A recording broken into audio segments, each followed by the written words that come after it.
más conocida como neurotuberculosis. ¿Me escuchan? ¿Se me escucha? Sí, doctor. Buenos días. Gracias, gracias. Muy bien, jóvenes. Vamos a comenzar entonces la clase de tuberculosis. Eh, ya saben, soy el doctor Alvarado Rosales Manuel, que todavía trabajo en el Instituto Nacional de Ciencias Neurológicas. Soy egresado de la Universidad Nacional Federica Villarreal, ¿no? Soy de la 8ª promoción. Vengo enseñando en nuestra querida universidad desde la promoción número 15. ¿No? Muchos años, muchos años. Ok. Decíamos que cada vez que se revisa los datos de la Organización Mundial de la Salud, siempre en los primeros lugares de causas de morbilidad y de mortalidad están los procesos infecciosos. Sí, pues por ahí, casi después de las entidades cardiovasculares, de las entidades enfermedades circulatorias.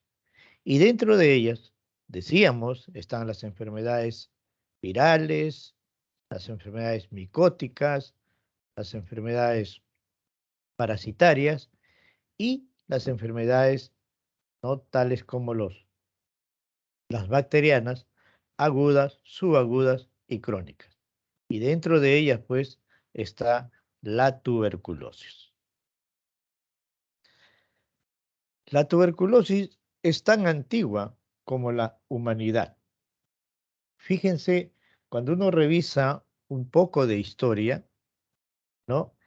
En la literatura griega se le conocía a los pacientes con esta enfermedad como tisis, de ahí la palabra tísico. En la literatura roma, ¿no? En los estudios, hablaban mucho de una enfermedad de Tabes y se dirigían a la tuberculosis. En la literatura hebrea, a esta enfermedad se le conoce como Chachepet, pero en todas ellas nos describían siempre que era una enfermedad en la cual el paciente tenía un estado consuntivo y algunos más fuertes, más duros, decían es una enfermedad del mal vivir.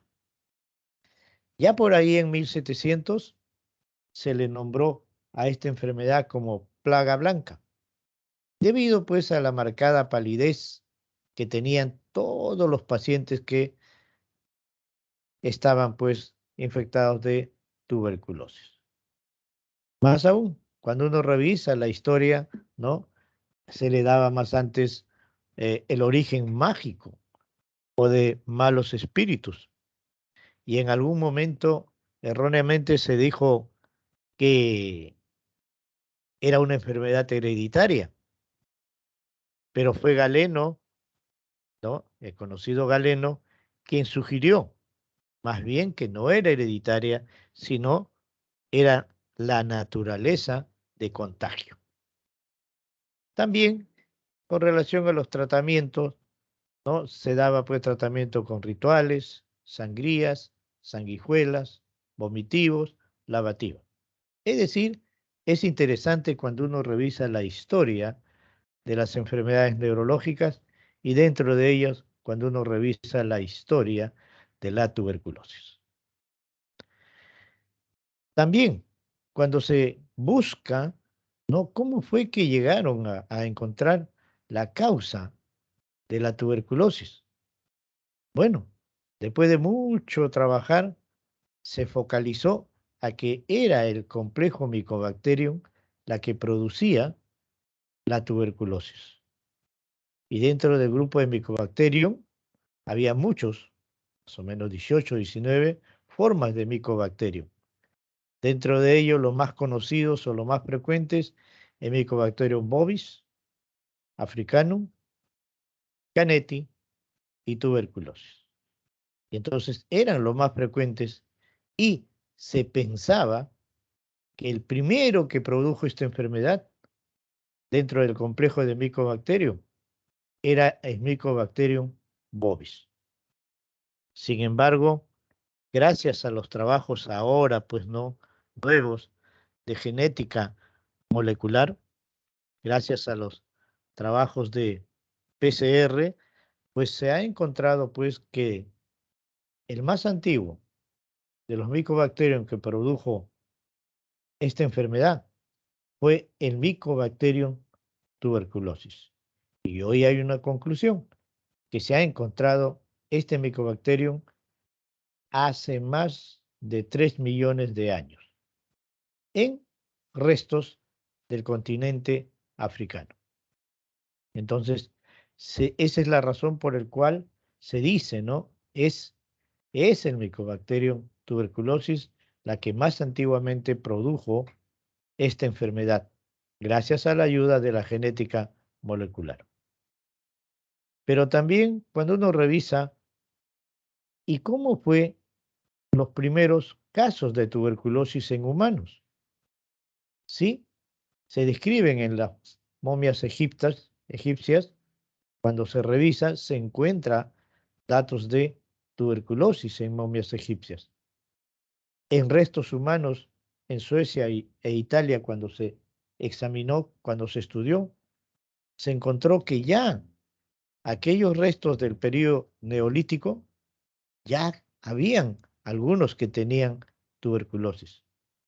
Y en nuestro Perú, al estudiar las momias peruanas, se ha encontrado que ya en aquellos restos del periodo precolonial ya había tuberculosis en humanos.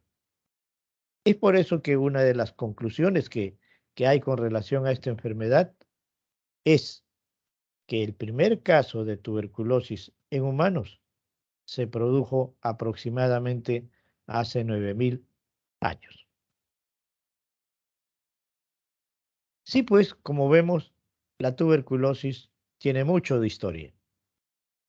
Y cuando se comenzó a revisar cómo es el compromiso de esta enfermedad hacia el sistema nervioso, encontramos una serie de revistas, una serie de datos, ¿no? Y ahí se ve que a fines del siglo XVIII, Robert White describe un caso de meningitis tuberculosa y describe en ese mismo paciente una hidrocefalia aguda, paciente en niños, e inclusive da datos en el cual en los niños hay que actuar rápidamente frente a esta enfermedad porque rápidamente pueden hacer hidrocefalia.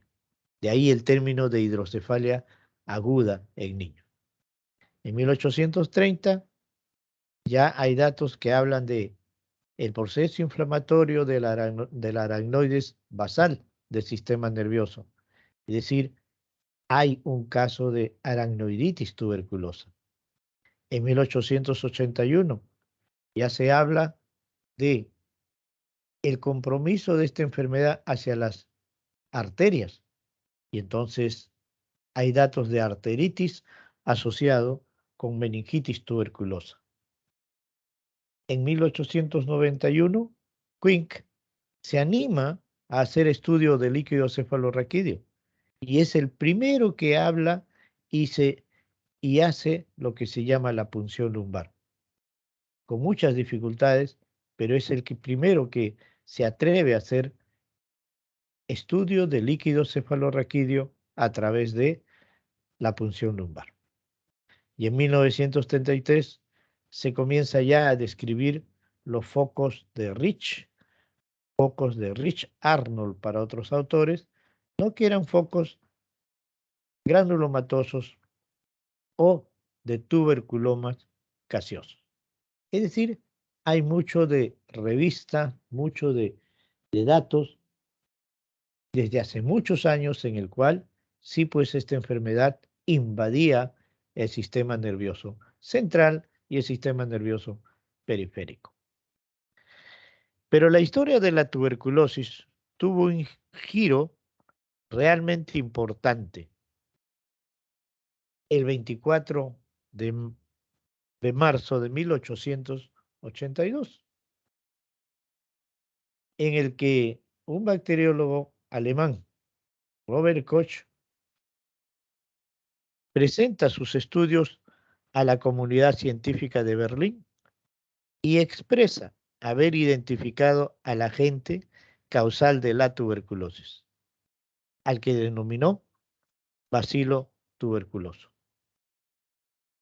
Esa es la razón por la cual lo llamamos bacilo de Koch, gracias a quien descubrió al micobacterio, gracias a que descubrió a este microorganismo que producía la tuberculosis.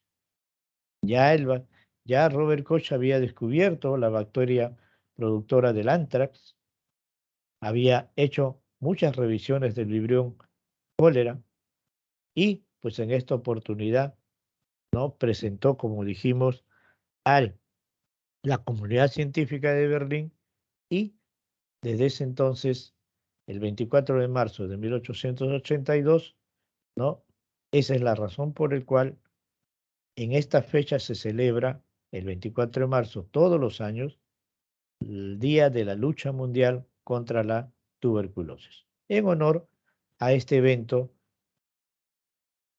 que Robert Koch hizo a la comunidad. Pero también, para terminar este bloque de historia, a fines del siglo XX, dos científicos franceses del Instituto Pasteur, el médico Albert Carmet y el veterinario Camille Guérin, describen la vacuna antituberculosa. Que fíjense, lo comenzaron a trabajar de una cepa de Mycobacterium bovis, como una variante atenuada. Es por eso que a esta vacuna se le conoce como PSG, Vacuna de Calmette-Guérin, que desde 1921 se ponen pues la vacuna más a los niños cuando están en los primeros años de su vida. Y entonces, como vemos, hay mucho de historia en esta enfermedad. Muy bien, pero cuando revisamos la epidemiología, hay algunos datos que es bueno recordar. Dice la epidemiología que 1/3 de la población mundial está infectada de tuberculosis. Otra de las conclusiones, cada segundo se infecta una persona con esta enfermedad. Es por esta razón se hizo un estudio en el 2019 y 2020 y se reportaron que 10 millones de personas habían sido identificados con tuberculosis. De ellos, 5.600.000 varones, 3.200.000 mujeres y 1.200.000 niños. Es decir, con cierta inclinación o con cierta predominancia en el sexo masculino. En nuestro Perú, un trabajo de incidencia de tuberculosis por departamentos, por regiones, bien, daban el dato de que había zonas de muy alto riesgo en tuberculosis, aquí en el colorcito rojo, y en ellos estaba Loreto, Madre de Dios, Tacna, Ica, Lima. Y en Lima, la zona donde más incidencia se encontró fue en la zona de Ate, Pitarte, Santa Anita, El Agustino, Zona en la cual está considerado como zona de muy alto riesgo de tuberculosis.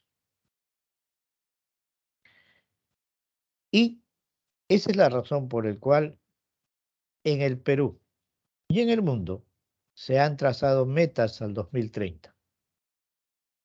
A pesar de que estamos pasando ya de una pandemia, se han trazado metas al 2030, en el cual se va a tratar de lograr la reducción del 90% de muertes por esta enfermedad y o lograr la reducción del 80% en tasas de incidencia de esta enfermedad. En eso se está encaminando los trabajos de tuberculosis, de neurotuberculosis. Entonces, la tuberculosis, pues, es una infección causada por micobacterio. El micobacterio tuberculosis. Decíamos que hay 19 especies de micobacterios y de ellas son muy asociados a enfermedades en humanos. Y todos tienen una característica, la de formar granulomas, la de formar tuberculomas. Los seres humanos somos el único reservorio del micobacterio tuberculosis. Se afecta sobre todo los pulmones. Sin embargo, ya se está encontrando en diversos órganos de la economía, pero hasta ahora hay predominio a nivel pulmonar. Y algunas características de este micobacterio. Es un bacilo aeróbico obligado, gram positivo y es de crecimiento lento. Comparado a otras bacterias, cuando uno hace el cultivo, ¿no? Se nota pues que es de crecimiento muy, muy lento, ¿no? De 2 a 6 semanas en el proceso de replicación, de reproducción. Es de crecimiento bastante, bastante lento. Esa es la razón por la cual cuando uno envía cultivo, sobre todo el Lobiston Jensen, todos los resultados demoran en llegar, a veces hasta 8 semanas. Los más conocidos, decíamos, el Mycobacterium tuberculosis, bovis y el africano. Pero otra de las características de este micobacterio es la conformación de la pared de este micobacterio. Tiene una serie de estructuras que le dan una fortaleza única. En la pared del micobacterio vamos a encontrar una serie de capas de liposacáridos, fosfolípidos.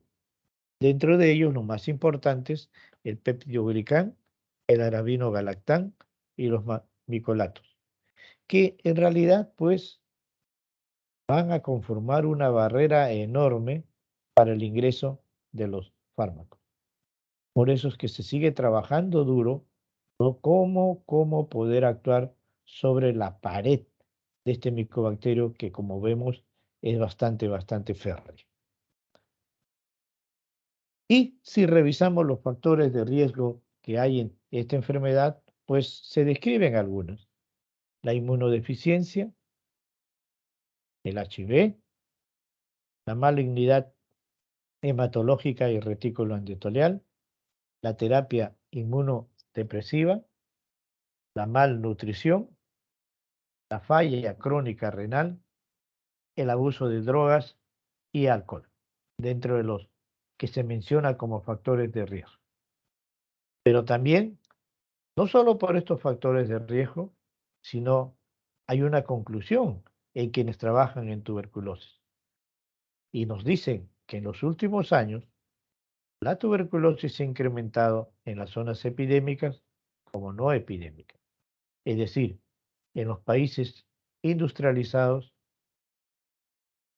y en los países no industrializados, en los países ricos y en los países pobres, en los países desarrollados y en los países no desarrollados. En los últimos años se ha incrementado, ¿no?, los casos de tuberculosis. Algunos autores indican que es debido a la epidemia del SIDA, es debido a la resistencia a fármacos que se utilizan para esta enfermedad, es debido al crecimiento de asentamientos humanos, pero sobre todo a las pésimas condiciones de vida que todavía existen en algunos lugares. Y cuando ya entramos a la forma de contagio, de esta enfermedad, a la patogénesis, no podemos dejar de mencionar, pues, lo importante. El modo de contagio es de persona a persona, a través de la vía respiratoria, a través de la vía aérea, ¿no? En donde existen las gotitas o núcleos de Plush. Un paciente que tiene la enfermedad puede expulsar estas gotitas de plush que contiene el Mycobacterium tuberculosis con la tos, con el estornudo, con hablar fuerte o a veces cantar. El asunto está que va a expulsar por vía aérea, ¿no?, las gotitas que contienen el Mycobacterium tuberculosis. Estas gotitas pueden permanecer suspendidas en el aire durante 1 o 2 horas, ¿no?, y pueden ser esterilizadas por la luz solar y felizmente dispersadas por los vientos. Y entonces, muchas veces estos son mecanismos, ¿no?, de defensa indirectamente que tenemos. Sin embargo, también hay estudios que estas micobacterias infecciosas son preservadas en la oscuridad, en la humedad, desde horas hasta meses. Es por eso que la recomendación de estas enfermedades de vías respiratorias es que haya pues espacios en donde haya mucho viento, mucho aire, ¿no? Ambientes bastante ventilados. Es lo que se pide como para tratar de bloquear en parte, ¿no?, la patogénesis, el contagio de esta enfermedad respiratoria como es la tuberculosis. Una vez que este micobacterio ingresa al paciente, bueno, a nivel alveolar se van a multiplicar. Hay, lógicamente, en 2 a 4 semanas, ¿no?, una lucha en el cual las defensas actúan. Y es por esta razón muchos de estos bacilos mueren, pero también hay muchos que sobreviven y son los que se van a diseminar por el resto de órganos de la economía. Es así que hasta ahora se describe que esta diseminación puede ser por contigüidad, puede ser por el tubo gastrointestinal y también está descrito por la sangre y linfático, es decir, hematolinfáticos o linfohematógenos. Así se van a formar granulomas a nivel del oído medio, a nivel de la laringe, a nivel de la pleura, a nivel de las amígdalas, a nivel pulmonar, a nivel del pericardio, también a nivel intestinal, casi siempre a nivel del ilion y el ciego, ¿no?, a nivel de los ojos, a nivel de la piel, a nivel del hígado, vaso y peritoneo, a nivel de los huesos, la columna vertebral, a nivel muscular, el más frecuente, el psoas ilíaco, a nivel de glándulas suprarrenales, a nivel renal, ureteral, vesical, a nivel de la próstata y a nivel de los anexos. Es decir, el Mycobacterium se puede distribuir a través del resto de la economía y en cada lugar va a formar granulomas inactivos, esperando que el organismo baje sus defensas para poder activarse.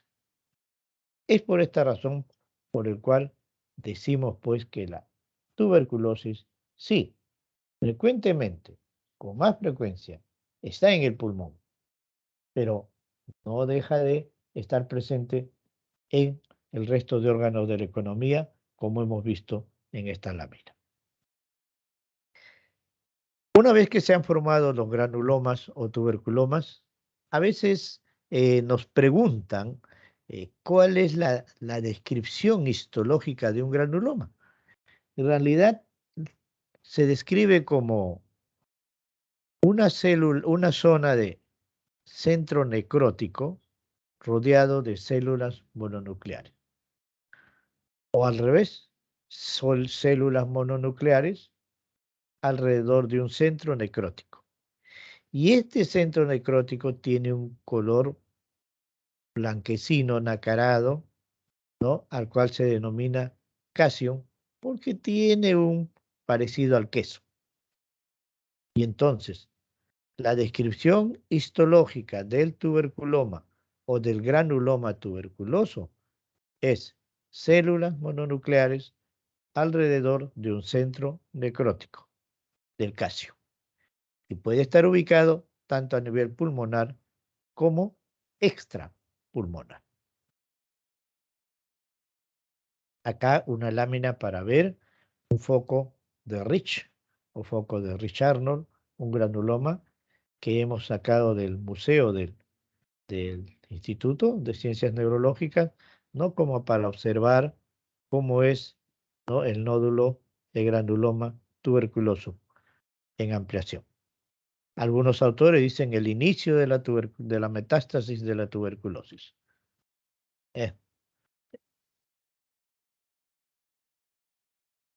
Como toda enfermedad, se van a describir formas clínicas. Y en la mayoría de autores, las formas clínicas de tuberculosis hacia el sistema nervioso, tenemos las meningitis, dentro de ellas la aracnoiditis basal, la aracnoiditis otoquiasmática y las vasculitis. La segunda forma, los tuberculomas y los abscesos tuberculosos. Y la tercera forma, espinal, en donde también se describen aracnoiditis, vasculitis, mielitis, radiculomielitis, espondilitis, en honor a quien describió por primera vez el compromiso de cuerpo vertebral, de columna vertebral, mal de Pot, Sir Percival Pot, y también los abscesos del psoas, el más conocido, el psoas ilíaco. Entonces, estas son las tres grandes formas de tuberculosis en el sistema nervioso: meningitis, tuberculoma y las formas espinales.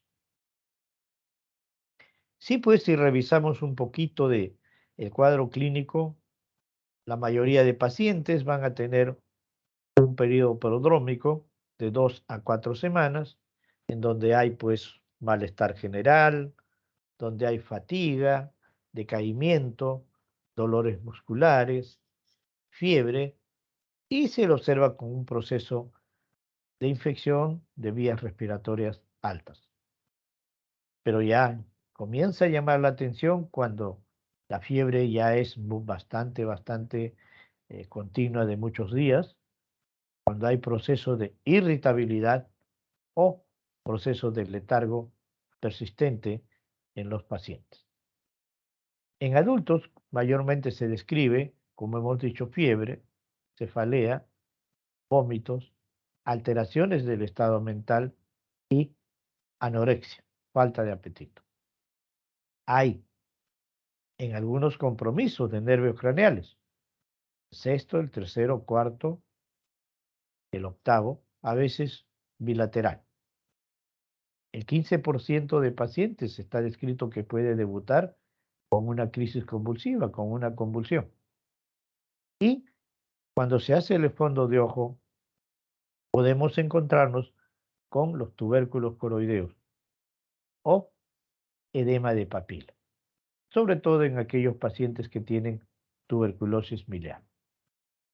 En niños, la fiebre, el meningismo, los vómitos y las alteraciones conductuales, la irritabilidad, la inestabilidad emocional, la agresividad, seguido de un letargo, entonces ya tiene que ser una clarinada porque es un signo o síntoma que nos alerta y nos hace pensar en un proceso infeccioso y dentro de ellas la tuberculosis.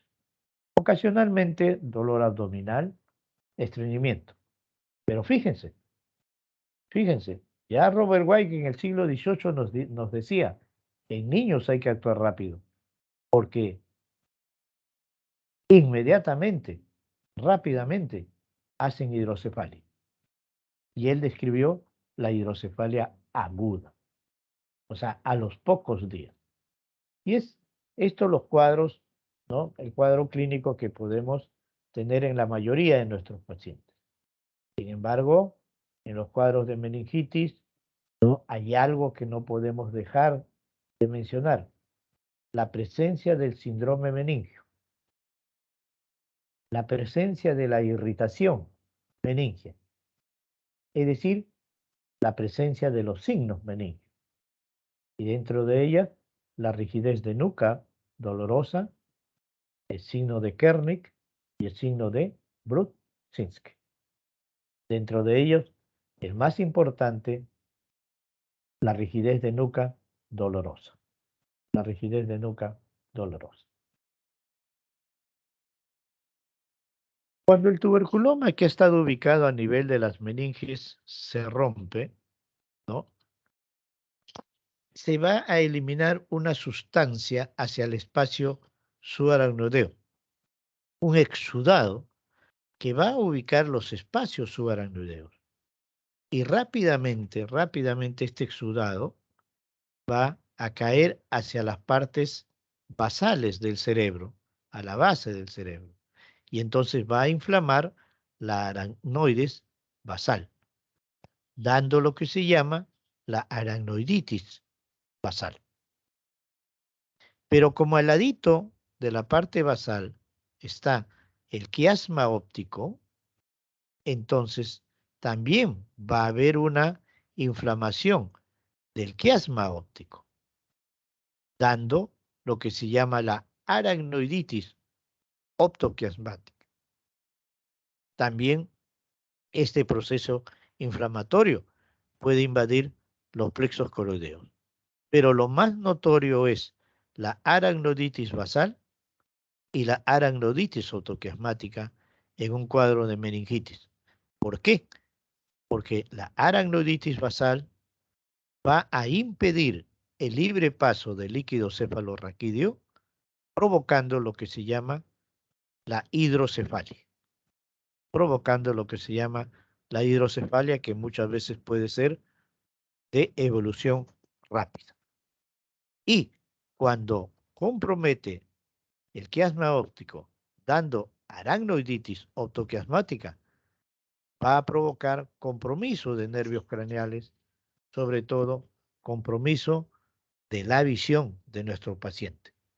Y entonces rápidamente nos puede hacer un cuadro de meningitis, una hidrocefalia y un déficit de agudeza visual. Pero este proceso puede ingresar al tejido cerebral, inflamando todo el encéfalo, todo la masa cerebral. Y ahí va a inflamar a los vasos sanguíneos, dando lo que se denomina la vasculitis. Y dentro de los cuadros de vasculitis, las arterias más comprometidas son la arteria cerebral media y la arteria tálamo estriada. Al ocluirse la arteria cerebral media, va a determinar un déficit motor de extremidades, una hemiplegia o una hemiparesia, que simula mucho a un cuadro que aparece como accidente cerebrovascular. Y entonces mi paciente no hace rápidamente un déficit motor, hemiplegia o hemiparesia global y proporcional, debido a la inflamación, a la vasculitis de la arteria cerebral media. Pero también algunos pacientes, al hacer la oclusión de la arteria tálamo estriada, va a presentar movimientos involuntarios, tipo coreicos, tipo atetóxicos, fundamentalmente.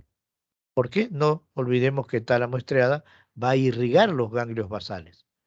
Y esta es una zona extrapiramidal, una zona dopaminérgica, y al comprometerse va a determinar movimientos involuntarios en el paciente. Entonces, por la vasculitis, o tengo una hemiplegia o una hemiparesia, o tengo la presencia de movimientos involuntarios tipo coreicos, tipo atetóxicos.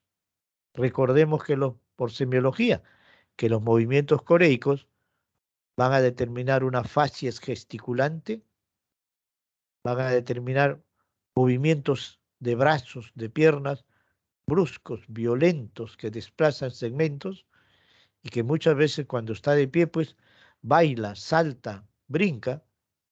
Y recuerden que les decían, Corea, 2 puntos, el baile de San Vito.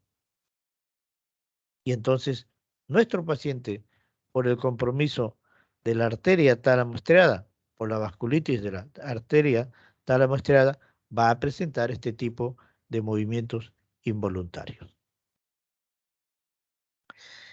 Sí, acá también una lámina que hemos sacado, una muestra del Museo de Neurología. Vemos, ¿no?, cómo es el exudado. Es se parece a una masa gelatinosa, bien marcada, que rápidamente por gravedad se va hacia las bases, ¿no? Y da lo que se llama la aracnoiditis basal. Ahí compromete el quiasma óptico, ¿no? También da compromisos visuales y definitivamente ahorca, inflama, bloquea las arterias, ¿no? Es una masa, este exudado, ¿no? Se parece mucho a una masa muy, muy gelatinosa, bastante fuerte. Si nosotros hacemos láminas, ¿no?, imágenes, vamos a encontrar pues una hiperintensidad, ¿no?, en la parte alta, en la parte posterior y en la parte basal. Entonces, cada vez que los radiólogos ven estas imágenes de hiperintensidad en una resonancia o en una tomografía hiperdensidad, entonces rápidamente nos están llamando la atención y nos dicen, cuidado, cuidado, que se viene una tuberculosis. A veces esta hiperintensidad puede acompañarse de la presencia de algunos granulomas, ¿no? Es más, algunos autores, como vamos a ver después, indican que cuando hay meningitis, probablemente ya está asociado a granulomas tuberculosos. Pero siempre, siempre, cuando estamos en sala, cuando somos internos, cuando somos residentes, siempre cuando hay un cuadro de meningitis que ingresa, siempre nos hablan de en qué estadio ingresa el paciente para ver el pronóstico de nuestro paciente. Y entonces recordamos los estadios de la enfermedad que da la Medical Research Council, ¿no? Estadio 1, paciente consciente sin signos neurológicos. Estadio 2, paciente confuso, con una hemiparesia o con cierto parálisis de un nervio craneal. Estadio 3, estupor, coma, hemiplegia, paraplegia y múltiples parálisis de nervios craneales. Indudablemente, aquel paciente que ingresa en estadio 3 será pues de peor pronóstico de aquel paciente que ingresa a nuestra sala al servicio en estadio 2 que en estadio 3. Pero esta es una pregunta que constantemente nos hacen, constantemente nos requieren, bien cuando somos internos o bien cuando somos residentes. Bien, la segunda forma, decíamos, era el tuberculoma o el granuloma tuberculoso. Se describe como toda lesión que ocupe espacio. Se describe radiológicamente como toda zona, como toda lesión que capta contraste. Generalmente tienen una forma redondeada, una forma ovalada, ¿no? Entonces, ya tenemos la descripción histológica y hoy la descripción radiológica. Toda lesión que capta contraste.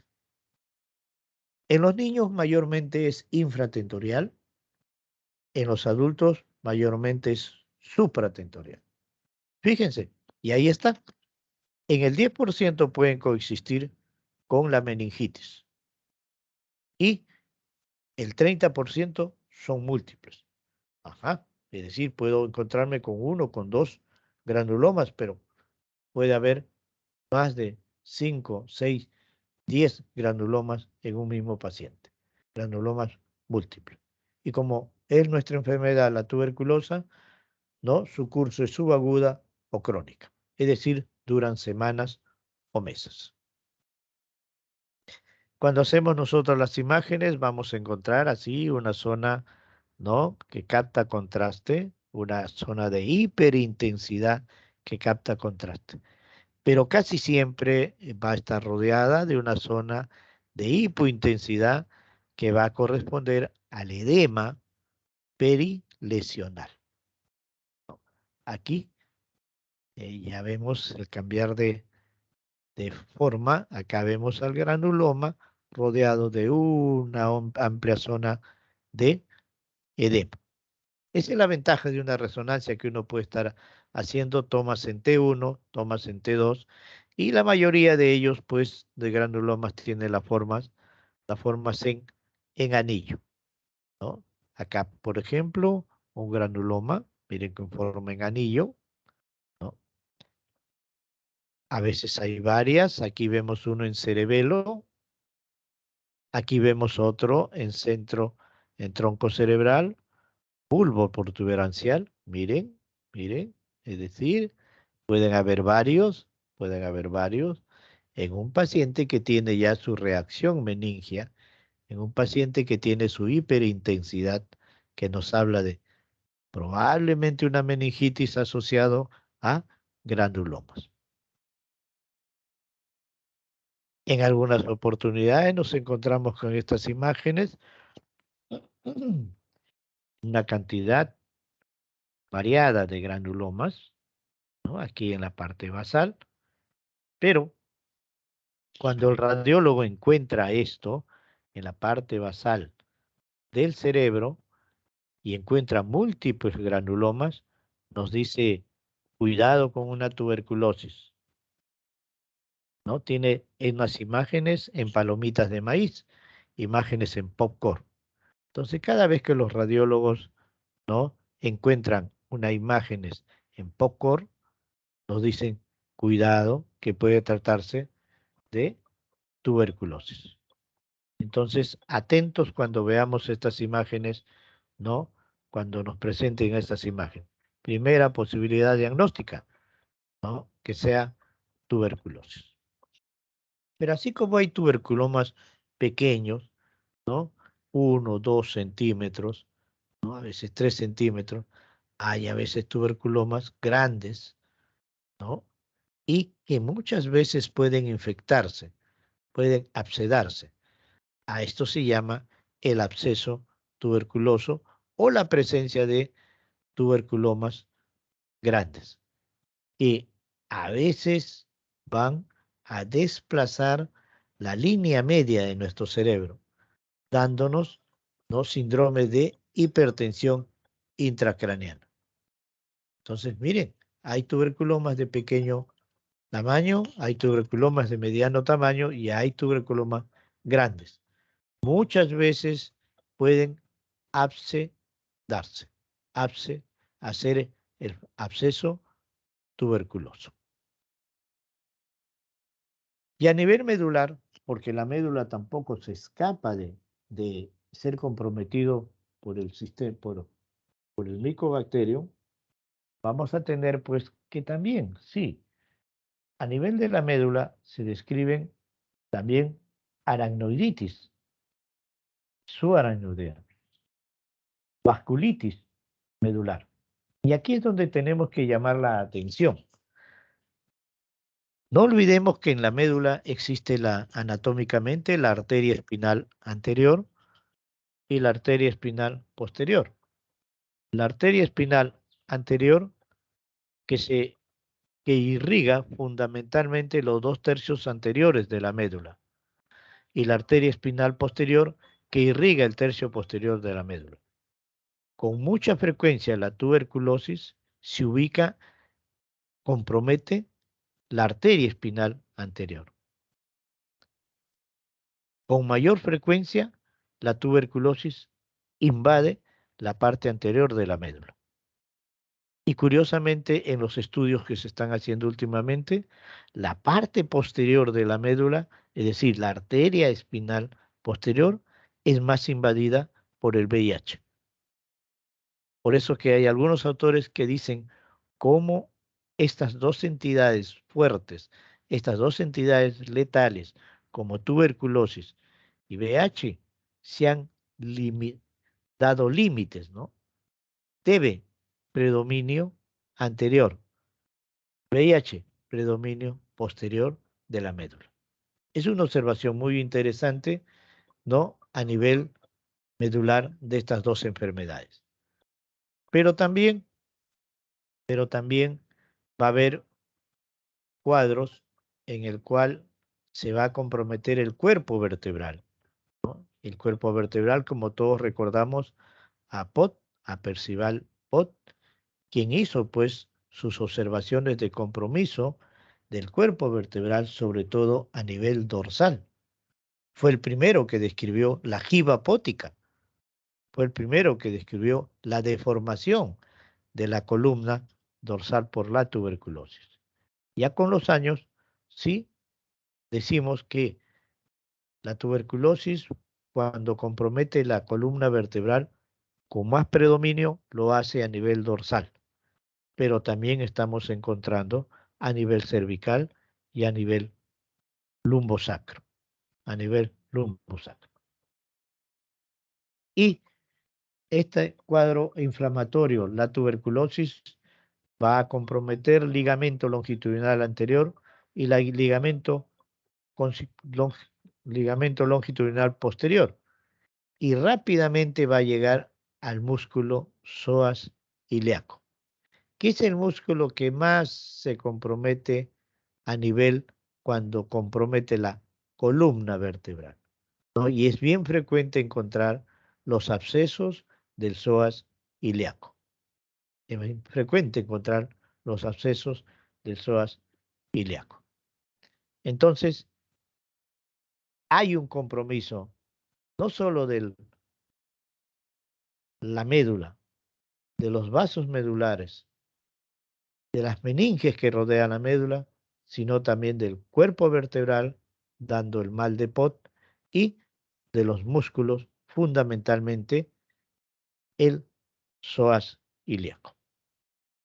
Y entonces, a veces cuando hacemos algunas láminas nos encontramos con estas imágenes, ¿no?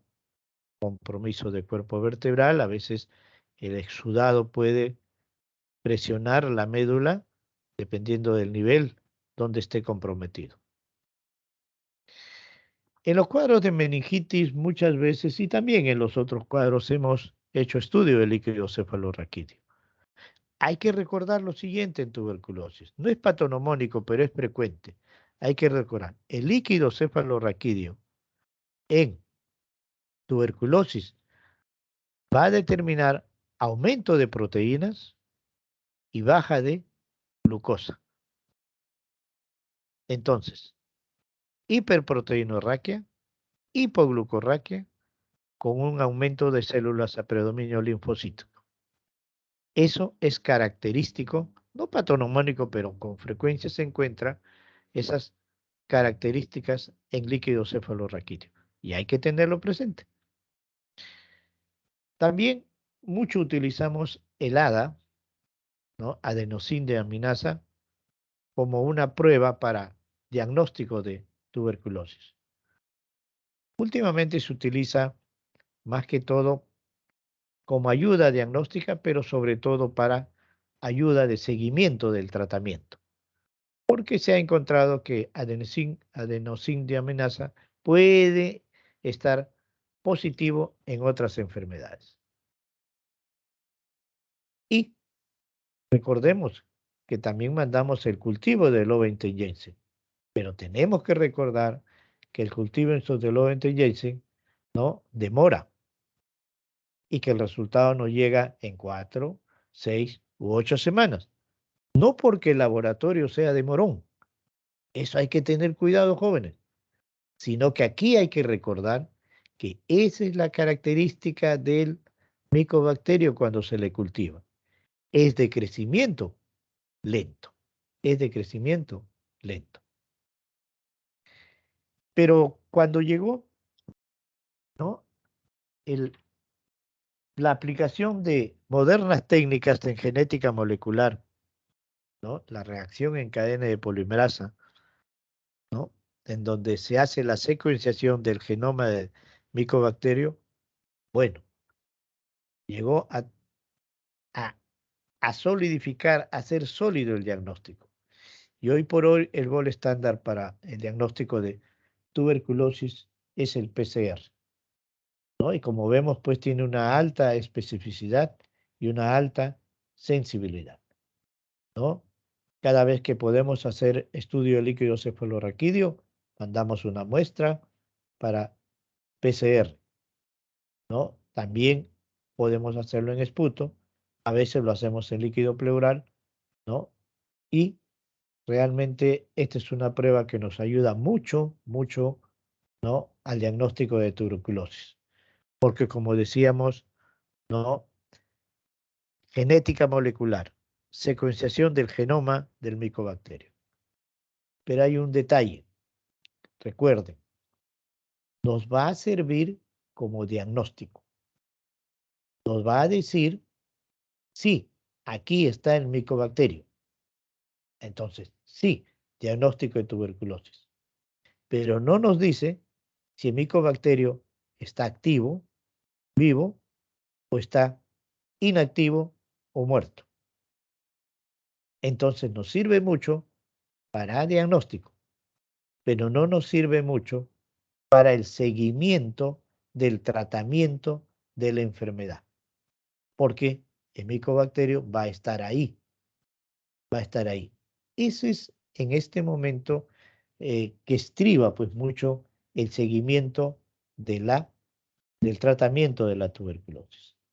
Entonces, como diagnóstico, excelente. Como seguimiento, todavía no. ¿Por qué? Porque el PCR te dice, ahí está el micobacterio, pero no te dice si está vivo o está muerto.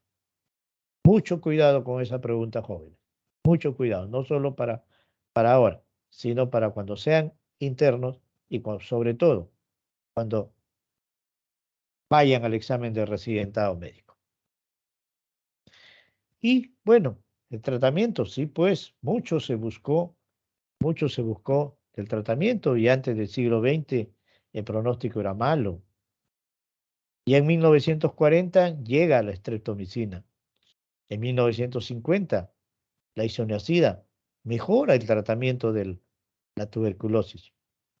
Y en 1970, ¿no?, la rifampicina llega y se demuestra que es tan eficaz como la isoniazida. Y desde ahí se comenzó a buscar el régimen ideal. Y hoy hay fármacos de primera línea donde está la isoniazida, la rifampicina, el etambutol, la piracinamida y la streptomicina. Y hay fármacos de segunda línea donde está la etionamida, cicloserina, el PAS, los aminoglucósidos, las quinolonas. Y se sigue trabajando buscando el régimen ideal para tratamiento de la tuberculosis. Pero en sistema nervioso se ha llegado a una conclusión que todavía no varía. El tratamiento para la neurotuberculosis es 12 meses, un año, con una fase bactericida de 2 meses y con una fase de consolidación de 10 meses. ¿Qué lo diferencia un poco de los tratamientos acortados que se utiliza para tuberculosis pulmonar? Hasta ahora hay tratamiento en sistema nervioso de un año. Que es cierto que se está haciendo y estamos haciendo trabajos de investigación de tratamientos acortados en TB de sistema nervioso, pero todavía no hay datos concluyentes. Con esto de la pandemia se han detenido muchas cosas y recién se están comenzando a reiniciar los trabajos de investigación de tratamiento acortado en neurotuberculosis. Hasta ahora, entonces, 12 meses de tratamiento para la tuberculosis del sistema nervioso central o periférico. Y fíjense, ¿no? A pesar de que se actúa con el tratamiento a diversos niveles del micobacterio, fíjense, la isoniazida actúa bloqueando la síntesis de ácido micólico a nivel de la pared. El etambutol actúa bloqueando al arabinogalactán a nivel de la pared, ¿no? La etionamida actúa a nivel que bloquea los micolatos a nivel de la pared. La rifampicina actúa a nivel del ARN del micobacterio. La streptomicina a nivel del ribosoma del micobacterio. Es decir, a pesar de que se actúa a diversos niveles del micobacterio, pared, citoplasma, microorganismos, metabolismo, todavía hay problemas de fármaco resistencia. Todavía hay problemas para poder ganar en la lucha contra la tuberculosis, contra el micobacterio. Hay mucha resistencia todavía. Y entonces, decíamos, pues, el pronóstico. Sí, pues, mejor pronóstico tendrá aquel que ingresa en estadio 1 que en estadio 3, ¿no? Eh, bueno, siempre los extremos de la vida tienden a ser, ¿no? Un poquito de peor pronóstico. Pero realmente, por eso, el estadio de enfermedad es importante cuando ingresa un paciente con tuberculosis a hospitalización. Como toda enfermedad, como todo tratamiento, va a tener sus complicaciones y va a tener sus secuelas. Y dentro de ellas, pues quedan pues el déficit motor, ¿no? Una hemiparesia, una paraparesia, a veces una hemiplegia, debido al compromiso vascular de nuestro paciente. A veces quedan pacientes, pues, debido al compromiso de tálamo estriada, ¿no? Con movimientos involuntarios, coreotetóxicos. Y también se encuentra, pues, la dilatación o la forma de dilataciones quísticas que se llama siringomielia, ¿no? A nivel medular. Y a veces quedan nuestros pacientes con déficit motores, con paraparesias, a veces con paraparesias espásticas o a veces con paraparesias, ¿no? En extensión o en flexión. Es decir, sí, como en toda enfermedad, se describen complicaciones y secuelas. Dentro de ellas, las más importantes son estas. Pero hay una pregunta que siempre nos hacen, una interconsulta que siempre nos hacen de tuberculosis y embarazo. Si debemos suspender el tratamiento de tuberculosis si la paciente está embarazada o se embaraza. Y entonces hay una conclusión. La paciente con tuberculosis debe ser tratada, ya que la enfermedad es más peligrosa que los fármacos hacia la criatura que viene. Entonces, no es indicativo, uno, de suspender el tratamiento y dos, de aborto terapéutico. Eso es la conclusión después de muchos trabajos que se están haciendo de tuberculosis y embarazo. Y es una interconsulta que frecuentemente nos hacen cuando estamos tratando a una paciente con tuberculosis. Bien, esto es algo que tenía preparado con respecto a la neurotuberculosis para ustedes. Si tuvieran alguna pregunta, encantado de responder.